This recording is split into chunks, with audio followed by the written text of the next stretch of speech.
बड़ा अपडेट हम आप तक पहुंचाते रहेंगे, लेकिन आज एक और बड़ी खबर है, कोरोना वैक्सीनेशन पर आने वाली है। प्रधानमंत्री मोदी करीब 3 घंटे बाद 30 मुख्यमंत्रियों के साथ बेहद अहम बैठक करने वाले हैं और ये बैठक जो होगी ये वीडियो कॉन्फ्रेंसिंग के जरिए की जाएगी और इसके 2 खास मकसद हैं। पहला है कि सबसे अहम कोरोना वैक्सीन का डिस्ट्रीब्यूशन कैसे होगा और दूसरा कि अलग अलग राज्यों में कोरोना के क्या हालात हैं, इस पर भी जानकारी ली जाएगी। और खास बात यह भी है कि इस मीटिंग में फ्री वैक्सीनेशन को लेकर भी मांग उठ सकती है, क्योंकि कुछ राज्यों ने इसको उठाया है, क्योंकि इस पर लगातार सियासत भी चल रही है। आपको बता दें कि 16 जनवरी से देश भर में कोरोना वैक्सीनेशन की शुरुआत होने जा रही है और इस पूरे प्रोसेस का ड्राई रन पहले से ही हो चुका है। और आपको बता दें इस वक्त हमारे साथ 3 राज्यों के हेल्थ मिनिस्टर जुड़ चुके हैं हमारे साथ। हम सभी का स्वागत कर लें। हमारे साथ विश्वास सारंग हैं जो हेल्थ मिनिस्टर हैं मध्य प्रदेश के। इसके अलावा हमारे साथ छत्तीसगढ़ के हेल्थ मिनिस्टर टीएस सिंहदेव जुड़ गए हैं और साथ ही साथ हमारे साथ राजस्थान के हेल्थ मिनिस्टर रघु शर्मा भी जुड़ गए हैं। आप सभी का स्वागत है। मैं टीएस सिंहदेव साहब आपसे शुरुआत करने जा रहा हूं, क्योंकि आपके कई बयान भी आ चुके हैं और आपकी ओर से ये कहा जा रहा है कि फ्री वैक्सीनेशन मिलना चाहिए। आज जब बातचीत होगी प्रधानमंत्री मोदी के साथ आपके मुख्यमंत्री की, तब क्या इस मांग को उठाया जाएगा? माननीय मुख्यमंत्री जी प्रतिनिधित्व करेंगे छत्तीसगढ़ का और वो सारे इश्यूज को अवश्य रखेंगे। तो सर ये बताइए कि आपने किस तरह की तैयारी कर ली है, क्योंकि आपका जो राज्य है वहां पर नक्सल प्रभावित कई इलाके हैं, क्योंकि 21 जिलों में शायद आप लोगों ने ड्राई रन किया है, तो नक्सल प्रभावित इलाकों में भी आप लोगों ने कुछ किया है क्या वैक्सीनेशन को लेकर? पूरे छत्तीसगढ़ में, और ये वैक्सीनेशन नया ड्राइव नहीं है, इसके पहले अनेकों कार्यक्रम लिए गए हैं पूरे प्रदेश में नक्सली क्षेत्र को मिला के, चाहे मलेरिया उन्मूलन का हो, चाहे पोलियो ड्रॉप्स का हो, चाहे सामान्य गतिविधियां हो। मितानिन हमारी हर गांव में विद्यमान रहती हैं, उप स्वास्थ्य केंद्र हैं, प्राथमिक स्वास्थ्य केंद्र हैं, ये सब जगह है। कनेक्टिविटी के इश्यूज आते हैं, इंटरनेट कनेक्टिविटी के इश्यूज आते हैं, ये इश्यूज जरूर हैं, लेकिन स्वास्थ्य विभाग की उपस्थिति पूरे छत्तीसगढ़ के हर इलाके में है। 1349 ये इम्यूनाइजेशन केंद्रों के लिए हमने चिन्हांकन किया है और 7116 ये वैक्सीनेटर्स हैं, इनका प्रशिक्षण कर लिया है। इस दौर में जो चालू होना है 16 तारीख से, इसमें 99 केंद्र, जिसमें 6 मेडिकल कॉलेजेस हैं और शेष 28 जिलों के, छोटा एक जिला है नारायणपुर, उसमें 2, उनसे बड़े कुछ जिले हैं उनमें 3 और तुलनात्मक बड़े जिलों में 5 केंद्र। तो ये 99 केंद्र प्रारंभ होंगे 16 तारीख से। जी मैं मध्य प्रदेश के हेल्थ मिनिस्टर से बात करता हूं। विश्वास जी, आपका राज्य बहुत बड़ा है, तो इतने बड़े राज्यों में जो वैक्सीनेशन होना है उसके लिए किस तरह की आपने तैयारी की है, किस तरह की ट्रेनिंग्स दी गई है लोगों को? देखिए, मैं इस कार्यक्रम के माध्यम से इस देश के यशस्वी प्रधानमंत्री नरेंद्र मोदी जी को और इस देश के सभी वैज्ञानिकों को बहुत बधाई देता हूं कि मोदी जी के नेतृत्व में ये वैक्सीन बनकर तैयार हुआ।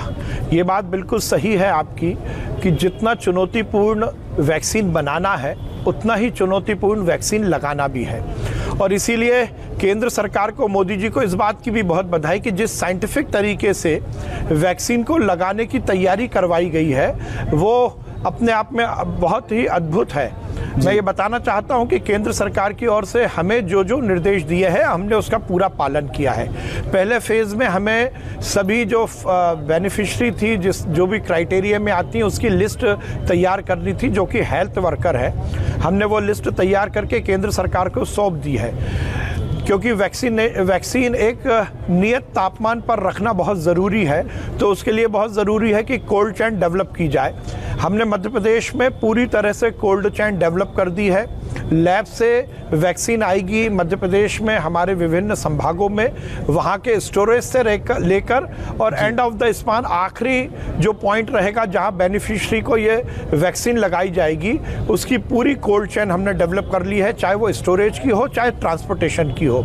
हमारे जितने भी वैक्सीनेटर्स हैं उनकी हमारी ट्रेनिंग एकदम हमने ठीक ढंग से की है, और मध्य प्रदेश में हमारा जो ड्राई रन हुआ है वो भी पूरी तरह सक्सेसफुल हुआ है।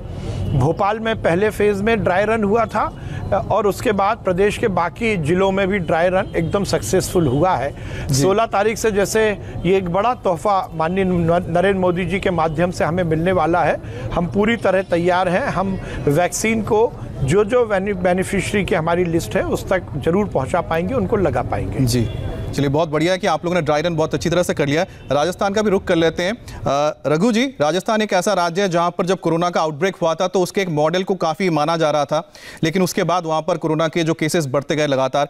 लेकिन इस बीच जो हम देख रहे हैं कि जब वैक्सीनेशन की शुरुआत हो रही है तो राजस्थान में कांग्रेस की सरकार है, आपने एक बयान दिया था कि जो वैक्सीनेशन है उसको लेके कोई कंट्रोवर्सी नहीं होनी चाहिए, कोई सवाल नहीं खड़ा करना चाहिए। लेकिन आपके ही जो पार्टी की सरकार है छत्तीसगढ़ में, वहां पर कई सवाल उठाए गए हैं कोवैक्सीन को लेकर, आप इस पर क्या कहेंगे? वैक्सीन को लेकर सवाल हमने उठाए थे, वैक्सीन बनाने वाली कंपनियों ने उठाए थे।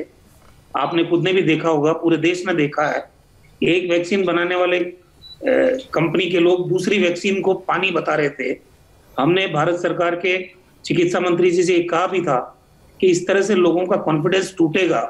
वैक्सीन उस वक्त आई नहीं थी, अब तो तारीख आ गई 16 को वैक्सीन आ जाएगी।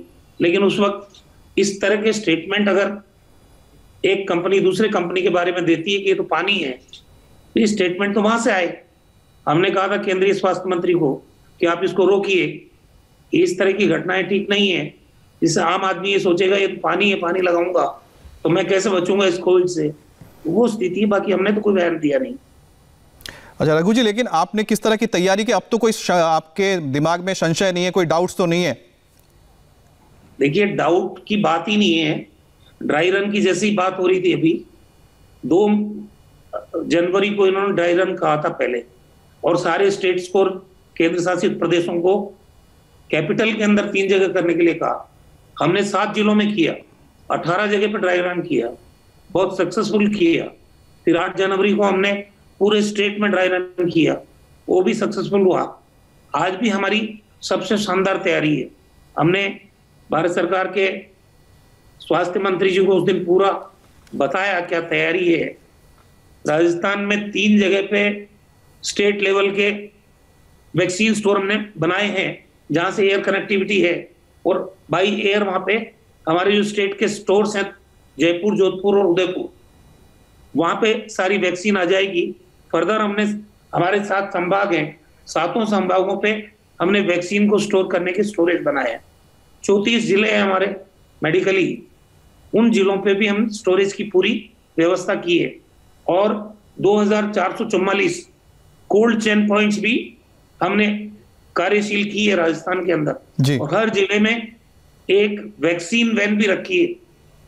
और ट्रेनिंग का जहां तक सवाल है, राजस्थान में 18,654 लोगों को जो वैक्सीन देने का काम करेंगे, वैक्सीनेटर्स, उनको ट्रेनिंग दी है। पहले दिन 16 तारीख को जब ये शुरुआत होगी, 282 प्लेसेस पे हम शुरुआत करेंगे, और 2 जगह अजमेर और जयपुर, वो इंटरएक्टिव रहेगी।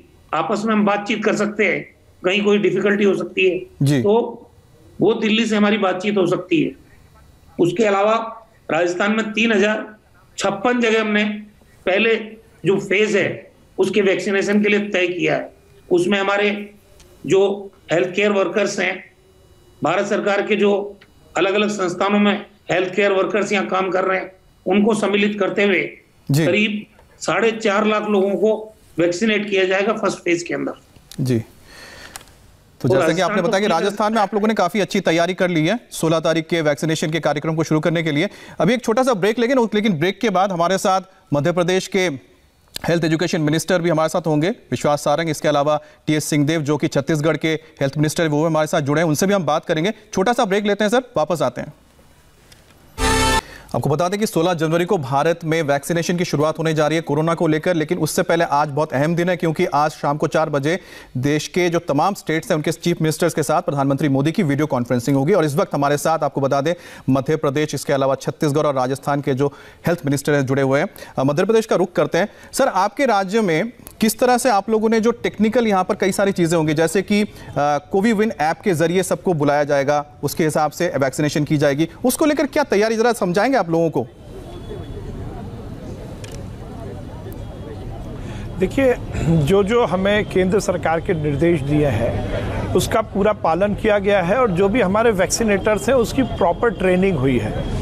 जो आपने बताया, मैं मोदी जी को बहुत बधाई दूंगा कि उन्होंने जिस प्रकार से वैक्सीन लगाने के पूरे प्रोग्राम में आईटी सॉल्यूशंस का जो इस्तेमाल किया है वो अपने आप में बहुत ही अनुपम है। और यहाँ पर मैं एक बात और इंगित करना चाहता हूँ कि अभी तक जो भी वैक्सीनेशन प्रोग्राम हुए हैं वो कहीं ना कहीं केवल बच्चों तक सीमित थे। ये पहली बार वैक्सीनेशन प्रोग्राम हो रहा है जो कि एडल्ट में होगा, इसलिए ये अपने आप में बहुत चुनौतीपूर्ण है। जहाँ तक आपने बोला कि हमारे यहाँ इसकी पूरी तैयारी हो चुकी है, सभी तरह से जो हमारे वैक्सीनेटर्स हैं, एक सेंटर में 5 वैक्सीनेटर्स रहेंगे, उनकी सभी लिस्ट बन गई है, उनकी ट्रेनिंग हो गई और उनकी ड्राई रन के माध्यम से पूरी तरह से समीक्षा भी हो गई है। ऐप के माध्यम से SMS पहुंचेगा। SMS में ये इंगित रहेगा कि बेनिफिशियरी को किस जगह पर किस समय पर वैक्सीन लगाना है। जब वो वैक्सीन लगाने वाले स्थान तक पहुंचेगा, पहला जो वैक्सीनेटर ऑफिसर रहेगा वो इस बात को चेक करेगा कि वो वही बेनिफिशियरी है, उनके कागज को देखा जाएगा, उनके आइडेंटिटी कार्ड देखे जाएंगे। जब वो उस भवन के अंदर, उस बिल्डिंग के अंदर एंटर करेंगे तो ऐप के माध्यम से उनकी सभी जानकारी को चुस्त दुरुस्त किया जाएगा। फिर वैक्सीन लगेगा और वैक्सीन लगने के बाद आधा घंटे तक उसी सेंटर में बेनिफिशियरी को बिठाया जाएगा। ये देखा जाएगा कि कहीं किसी तरह का रिएक्शन तो नहीं है। उसी तरह हमारे सभी वैक्सीनेशन स्थल पर फर्स्ट एड की भी व्यवस्था की गई है। डॉक्टर्स रहेंगे, यदि कहीं कोई इमरजेंसी आती है तो फर्स्ट एड के माध्यम से उनको इलाज दिया जाएगा। और यदि उस डॉक्टर को ऐसा लगता है कि इस व्यक्ति को किसी हायर सेंटर में भेजना है तो हमारे सभी सेंटर्स पर एम्बुलेंस उपलब्ध रहेगी और उसको तत्काल किसी हायर सेंटर में, हॉस्पिटल में भेजा जाएगा। इस तरह की पूरी व्यवस्था हमारे यहाँ चुस्त दुरुस्त की गई है और हमें पूरी उम्मीद है कि जैसे ही 16 तारीख को वैक्सीन मिलेगा, हम सफलतापूर्वक पूरी अच्छे तरीके से हम हमारे बेनिफिशियरी को ये वैक्सीन लगाने में सक्षम रहेंगे। जी सर, छत्तीसगढ़ में जरा बताएंगे कि किस तरह से आप लोग जो वैक्सीन है उसका डिस्ट्रीब्यूशन करेंगे और कितना वैक्सीन अभी आपके पास आ चुका है, क्या आने वाला है? अभी वैक्सीन आने की तो जानकारी नहीं है। डिस्ट्रीब्यूशन की भी जो बात है, जैसे साथी स्वास्थ्य मंत्री जी लोगों ने बताया, ये रीजनल सेंटर हैं स्टोरेज के, फिर डिसेंट्रलाइज नीचे के सेंटर्स हैं और आखिरी तक नीचे में 630 कोल्ड स्टोरेज चेन्स हैं। उनमें 81 नए और हमने जोड़े हैं। इसमें उदाहरण के लिए आपके पोलियो ड्रॉप्स जैसे रखे जाते थे, अन्य चीजें जो कि कोल्ड स्टोरेज में रखनी चाहिए या एक टेम्परेचर में रखनी चाहिए, वो रखी जाती थी। तो ये पहले से ही एस्टैब्लिश फैसिलिटीज में 81 और 150 और के लिए हमने मांग की है। तो अगर वो व्यवस्थाएं मिल जाएंगी तो यहाँ पर सामान रखा जाएगा। यहाँ से सामान पहुंच के लगना है और उसके लिए 5 लोगों की टीम है, जिसमें डॉक्टर्स भी हैं, वैक्सीनेटर्स भी हैं, मितानिन भी हैं, ANM है। ये 5 लोगों की टीम हर केंद्र में रहेगी और जिस क्रम से माननीय मध्य प्रदेश के स्वास्थ्य मंत्री जी ने बताया, ये कॉमन प्लेटफॉर्म सभी के लिए रहेगा। कोविन ऐप है, कोविन ऐप में जो नाम यहाँ से भेजे गए हैं छत्तीसगढ़ से, उदाहरण के लिए 2,67,399 नाम भेजे गए थे और छूट रहे हैं, तो कलेक्टर्स को बोला गया है कि और नाम भेज दीजिए फ्रंटलाइन हेल्थ वर्कर्स के। इनके नाम प्रतिदिन के आएंगे कि किनको किस दिन किस केंद्र में टीका लगना है। वोटर लिस्ट ऐसी प्रक्रिया अपनाई जा रही है कि जिनके नाम होंगे वो ही वैक्सीन उस दिन उस केंद्र में लगा सकेंगे और ये क्रम आगे तक चलेगा। जी सर, राजस्थान में करीब 4.5 लाख जो हेल्थ वर्कर्स हैं उनको शायद पहले फेज में आप लोग वैक्सीनेशन करेंगे, तो इसमें सर आप लोगों की बात हो गई कि कितना वैक्सीन आपको मिलने जा रहा है, कब तक आपको वैक्सीन मिलेगा? वैक्सीन आ रहा है तो कौन सा वैक्सीन आप लोग यूज करने वाले हैं? ये कैबिनेट सेक्रेटरी के साथ जब हमारे चीफ सेक्रेटरी की बात हुई थी तो हमने जितने लोगों का डाटा कोविन सॉफ्टवेयर में अपलोड किया था वो उस वक्त 4,36,000 था। ये 9 तारीख की बात है, तो अब हम आज 11 तारीख में हैं, करीब करीब हमारा अनुमान था कि 4.5 लाख होंगे, तो ये फिगर उनको बता दिया है। अब वो वैक्सीन जब 4.5 लाख लोगों को लगेगी तो ये तो उनको भेजनी है सारी।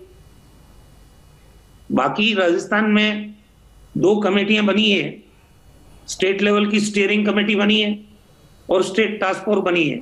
एक कमेटी को हेड कर रहे हैं हमारे चीफ सेक्रेटरी, एक को हमारे प्रमुख शासन सचिव कर रहे हैं।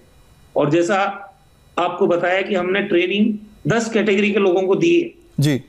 1,16,910 लोगों को ओरिएंटेशन के माध्यम से ट्रेंड किया गया है, बराबर मीटिंगें हो गई है, स्टेट लेवल की कमेटियों की मीटिंग 2-2 बार हो चुकी है, जिला स्तर पे 3 बार हो गई।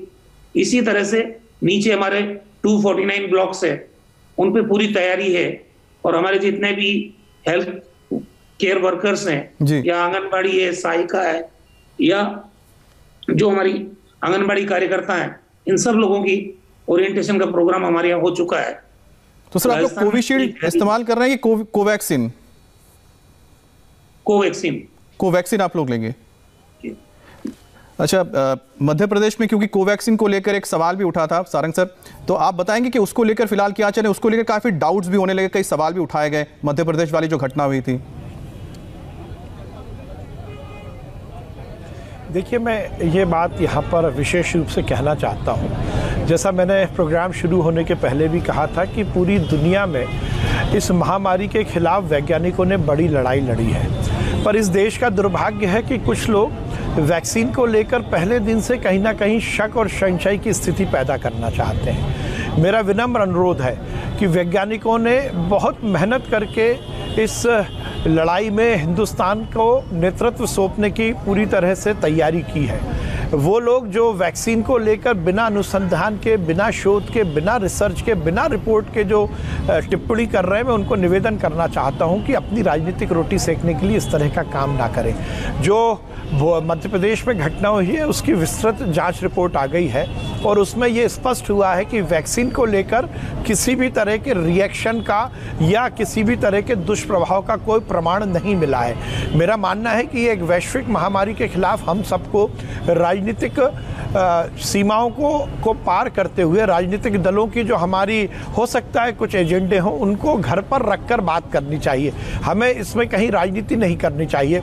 और वो नेता जो लाशों पर राजनीति कर रहे हैं, मैं ये कहना चाहता हूँ ये ठीक नहीं है। वो अपने साथ भी ठीक नहीं कर रहे हैं और समाज के साथ भी नहीं कर पूरी मानव जाति के जीवन से जुड़ा हुआ ये प्रश्न है। मध्य प्रदेश की जिस घटना की आप बात कर रहे हैं उसकी जांच रिपोर्ट आ गई है, उसमें ये बात सुनिश्चित हुई है कि वैक्सीन का वो कोई दुष्प्रभाव नहीं था, उसका रिएक्शन नहीं था। हम पूरी सकारात्मकता के साथ वैक्सीन को लगवाएं।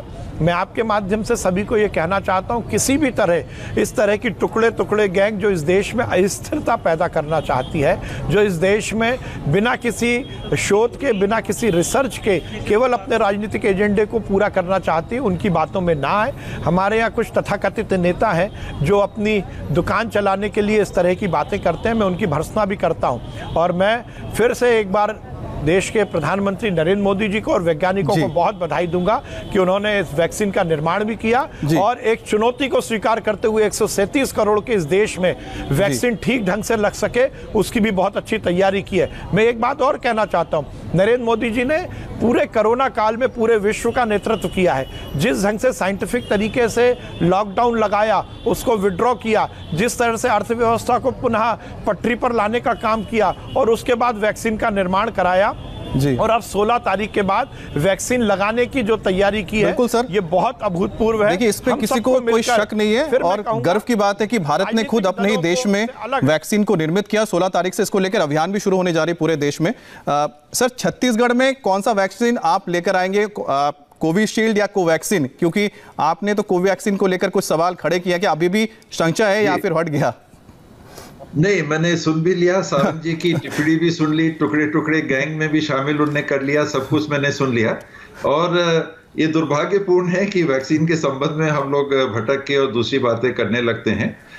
जहां तक मेरा प्रश्न है, मैं तो ऑन रिकॉर्ड भी हूं और उस बात पे कायम हूं कि जब हमने इंटरनेशनल प्रोटोकॉल अपनाया और ये कहा कि 3 फेज में ट्रायल होना है और 3 फेज के ट्रायल होने के पहले अगर हम उसको बीच में रोक के और कहते हैं कि नहीं, इसको अब हम इस्तेमाल कर लेते हैं, उन परिस्थितियों में जहां दैनिक हमारे आंकड़े बता रहे हैं कि पॉजिटिविटी रेट हमारा कम होते चले जा रहा है, 2 के नीचे आ गया है, हर 100 में से 2 से कम लोग अभी पॉजिटिव पाए जा रहे हैं और स्थिति हमको नियंत्रण में दिख रही है, तो क्या हमको ऐसे प्रोटोकॉल तोड़ के और ये कह के कि नहीं, ये फेज 3 का ट्रायल आगे चलता भी रहेगा लेकिन वैक्सीन को इस्तेमाल के लिए ले लें, इमरजेंसी यूज के लिए ले लें, ऐसा हमको करना अपनी ही प्रक्रियाओं पे एक प्रश्न लगाने वाली बात है। इसमें मेरे लिए कोई राजनीति इसमें नहीं है, मेरे लिए इसमें कोई कांग्रेस, भाजपा, केंद्र सरकार, राज्य सरकार नहीं है। एक अंतर्राष्ट्रीय मापदंड जब हमने रखे हैं तो क्या हम ये कहेंगे कि बच्चा हमारा मिडिल स्कूल में पढ़ रहा है और उसकी पढ़ाई जारी रहेगी, लेकिन हाई स्कूल में इसको 10वीं बोर्ड के लिए हमने पास मान लिया, ये बात है और कोई बात नहीं है। हमको प्रक्रियाओं को नहीं तोड़ना चाहिए और जैसे ही वो परीक्षण आ जाएगा कि नहीं ये हमारा मान लिया गया है कि जो फेज 3 में ट्रायल होने थे वो आ गए हैं और उनका डाटा हम प्रकाशित कर दे रहे हैं, तो क्यों नहीं हम चाहेंगे कि जो भारत बायोटेक की वैक्सीन बनी है, हमारे देश की संस्था द्वारा बनी है, क्यों नहीं उसका इस्तेमाल हो, बल्कि पहले उसका इस्तेमाल हो, लेकिन प्रक्रियाओं को अपना के। ये तकनीक का सवाल है, ये विज्ञान का सवाल है, इसमें कोई कांग्रेस नहीं है, इसमें कोई भाजपा नहीं है, इसमें कोई केंद्र सरकार नहीं है, इसमें कोई राज्य सरकार नहीं है।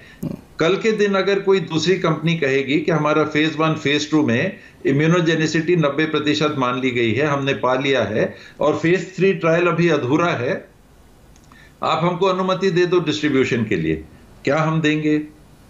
क्या हम एक प्रेसिडेंट हम बनाना चाहेंगे ऐसा? ये प्रश्न है, इसमें बाकी चीजों को नहीं देखना। लेकिन सर आपको लगता नहीं है कि क्योंकि जो ड्रग कंट्रोलर है उन्होंने तो ये अनुमति दी है, जो खुद साइंटिस्ट है तो जानते हैं सब चीजों को, देख परख के उन्होंने किया होगा।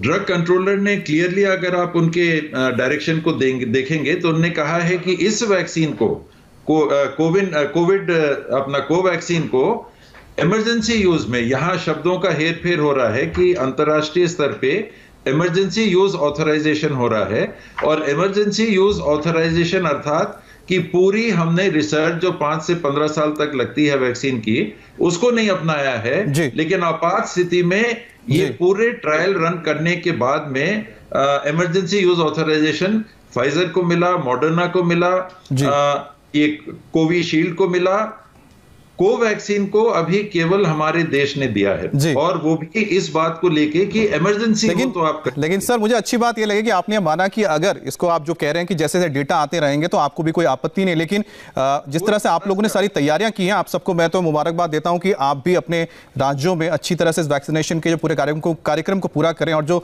लाखों लोग इसमें लगे हुए हैं लोगों को बचाने में, उनको भी आप बचाएं। बहुत बहुत शुक्रिया, आप सब हमारे साथ जुड़े, बहुत बहुत धन्यवाद आप सभी का सर। और कृषि कानून को लेकर एक बड़ी खबर आ रही है, ब्रेक के बाद आपको बताएंगे।